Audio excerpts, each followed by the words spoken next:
Good afternoon. How's everybody? Good afternoon. I hope you can hear me. How many of you have tried using AI in a course?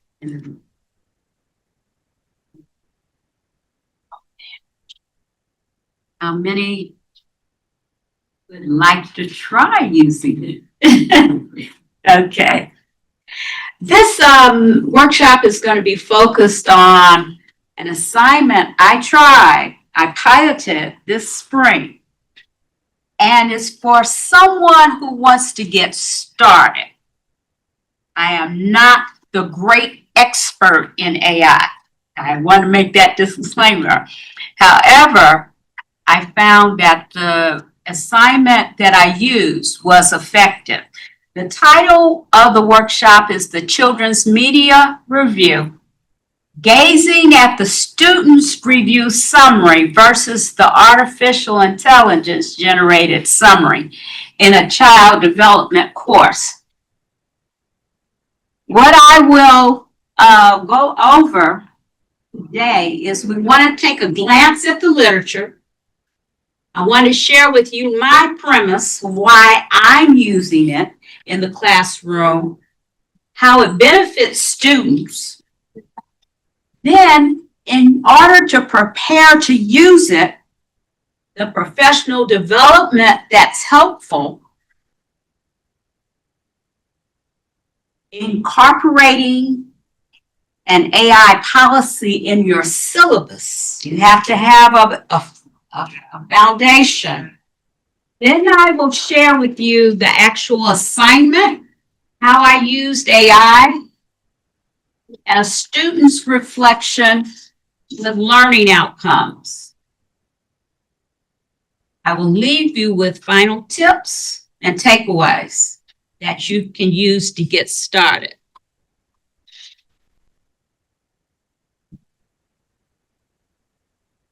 To focus on, I'm going to just let you read that. And then I'm going to share. Can you hear me? Can you hear me better? Yes.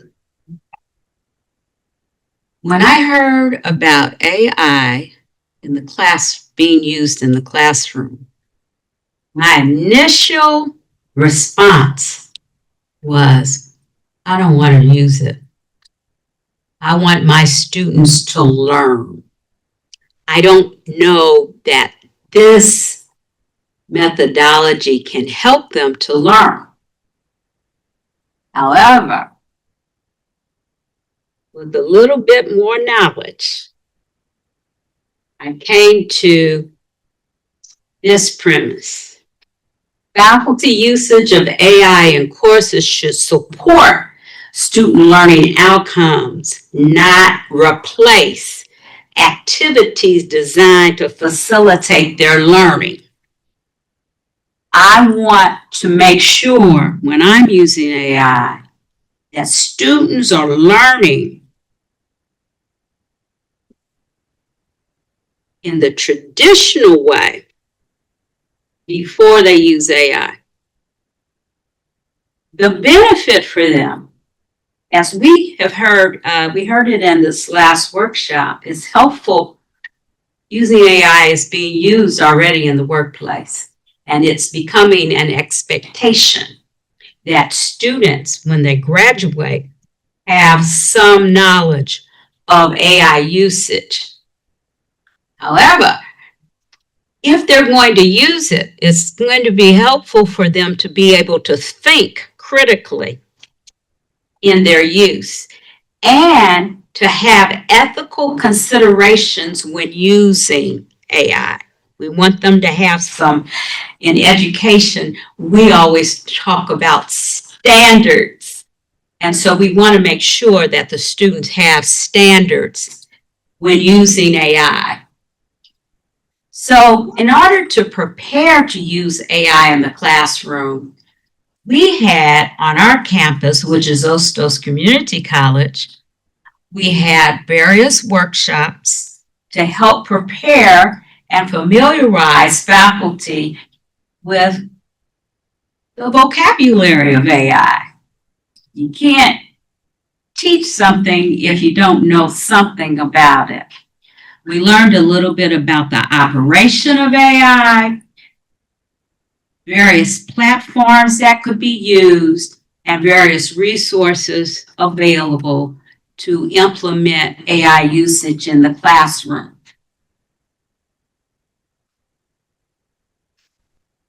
The first thing that happened on our campus was we had a committee that developed an AI usage policy.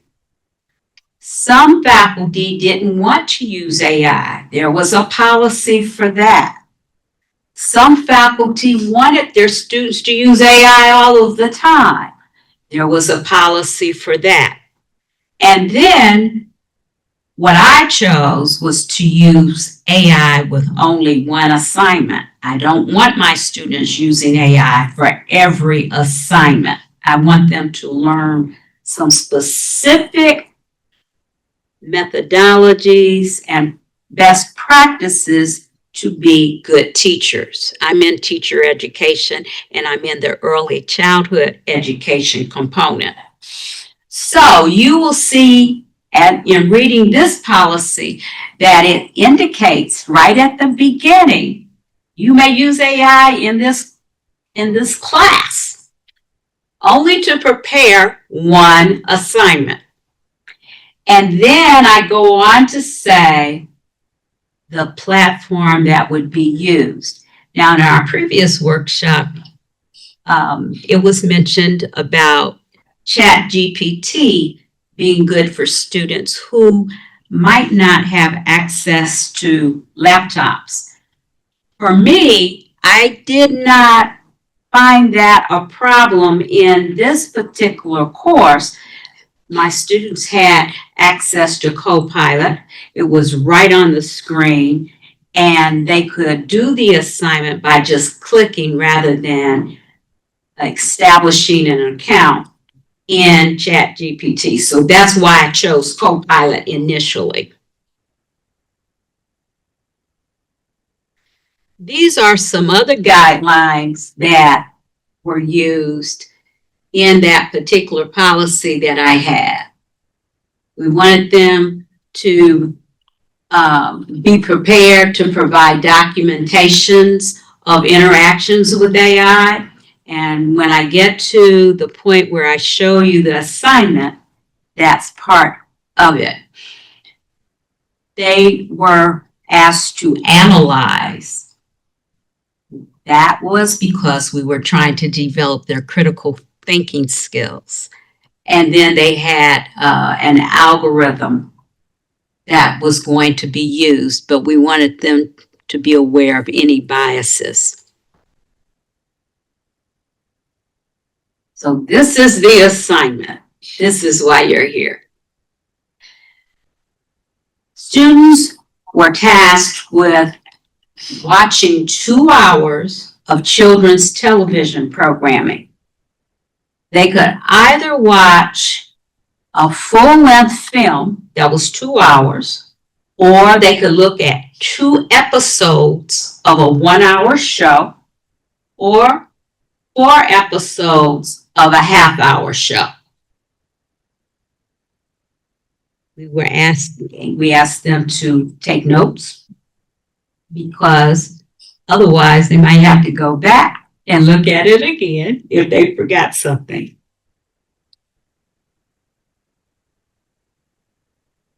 The second part of the assignment was to write a review. In writing the review, they wanted to make sure that the audience, they knew who the audience was. And their audience, really, this was designed for parents of young children. They were writing this review as if they were writing it for a magazine or newsletter. They needed to include the title of the program, any recommendations they had. Is this good for children to see? Or is it something that you should watch along with your children? And then if they asked questions, you could provide the answers right there, and then the appropriate ages of the student. Now, in terms of the review itself, there were 5 components. The impact of cognitive skills. What are they developing? How are they growing? How are they learning just by looking at this media? What are the opinions on education relayed in the film or films? Was there any violence or aggression? Gender messages? And then ethnic or racial stereotypes. Remember, all of this is so that they can prepare a review that's targeted at a recommendation or recommendations with conditions for parents. Now, this is where the assignment shifted to AI. Once they wrote their review, the next portion was to click on the co-pilot icon on the computer and indicate summarize my media review. Once they type in summarize my media review, they were asked to insert, copy and paste their assignment. Now, later on, when they submitted the full assignment to me, all of these components had to come to me. The beginning, the review, the initial review, which was the assignment, the summary that they received from the AI, and then they were tasked with, and this is where the critical thinking came in, write a paragraph responding to 2 areas, differences and learning outcomes. What differences did you see in your summary versus AI summary? Did you learn anything? Do you like AI? Was it worth it? Well, I had a response from all of my students. And what you see on the screen here really is a compilation. This is one student's reflection. This is not all of them. But this student's reflection, it was amazing, really tells what they all said in different ways. The length and detail, format, and structure was different. My review is more detailed and comprehensive, while the AI-generated summary is short, concise, and straightforward. Well, that's what they asked AI to do, right? I elaborated on each point, while the AI-generated summary shortened each category into a sentence or less. Well, what did I learn from that? Effective summarizing and organizing. Sometimes the students write and they just keep writing. It's not as concise as it should be or could be. So they learned that, oh, it can be shorter, but if I really want something more detailed, I can do it myself. That was empowering for those students. Then effective communication by conveying valuable information in a way that is straightforward and precisely for the audience targeted.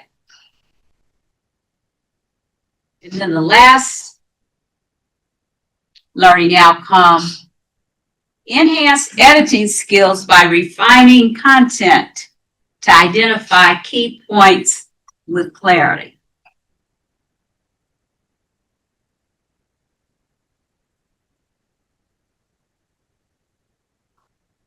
Well, the final tips and takeaways that I leave with you. If you want to include AI in your course, engage in professional development. Learn something about AI. What is the vocabulary of AI? What platforms are available and might focus on your particular discipline? What I use in the education department might be different than what's used in a business department. Learn what platforms can do what. What we learned in professional development, they gave us a list of platforms, but they also gave us a list of platforms and what they could do. Students would need to know, in my view, what platforms are available and what can you do with those platforms. And if you're going to use them, how can you use them in an ethical manner? Determine your premise regarding AI. Do you not want your students to use it? Do you want them to use it for every assignment?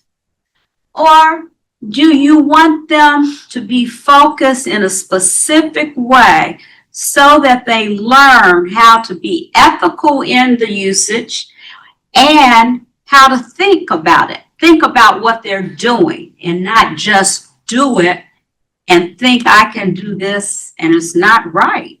It's not ethical. So if you're going to use AI in your course, you need to have a framework of what type of policy you're going to use and place in your syllabus.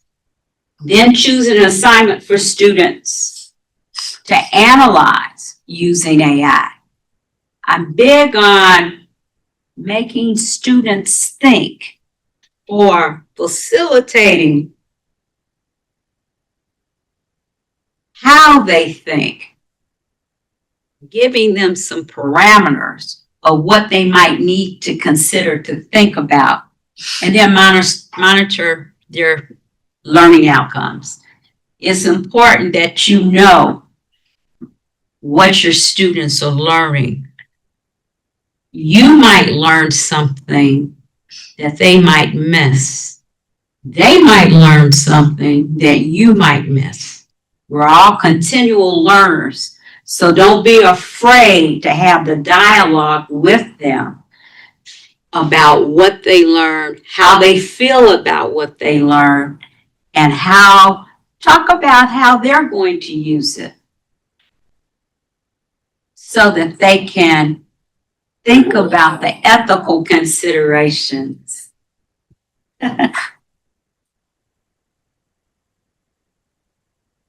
That's all I have for you. Do you have any questions? Yes. A question, but more of a remark related to like your takeaways. I thought it was very affirming to hear the use of AI as a professional development opportunity. Because I think like some of my anxiety is that it's like industry and workplace like that, really consumes or can motivate like the way that instructors or students may go about using the technology, but understanding it as like a developmental process, like something that can enhance existing skills, I think is a really interesting way of framing usage. I do have like a follow-up, maybe like comment / question just about like reviews. In my experience, I feel like AI is great for like task management and streamlining things, but I tend to avoid using AI for like summarizing too much information or doing reviews.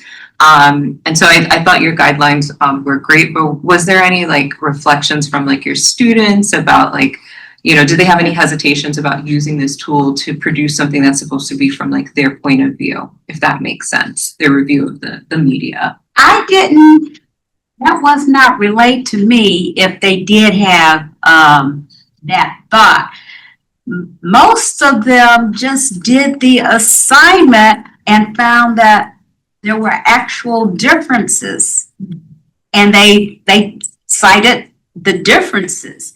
Now, what I think I might add that I didn't do before, what I might add, I might ask them after they have completed the analysis, would you use AI to do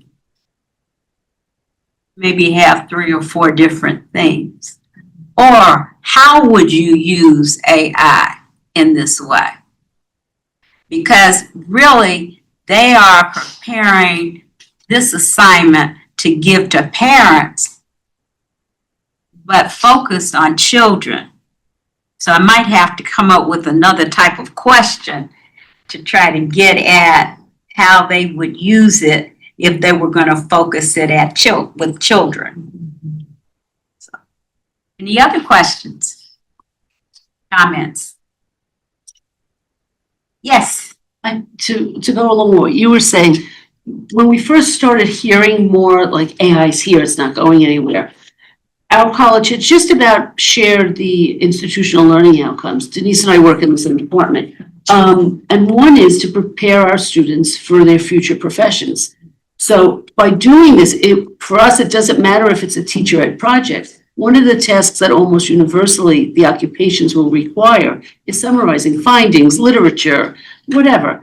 And this gives them a chance to use it for their own good, but also to start to practice those skills. Because in a 2-year college for teacher ed students, some of them are going to go into perhaps a school front office, or they'll become paras and they're going to report to a teacher. Summarizing is often hard, especially for those who are still struggling with written English. So to summarize something, we often get spit back. Here's a sentence, I'm going to put that in my summary. No, you're supposed to shrink everything in your summary.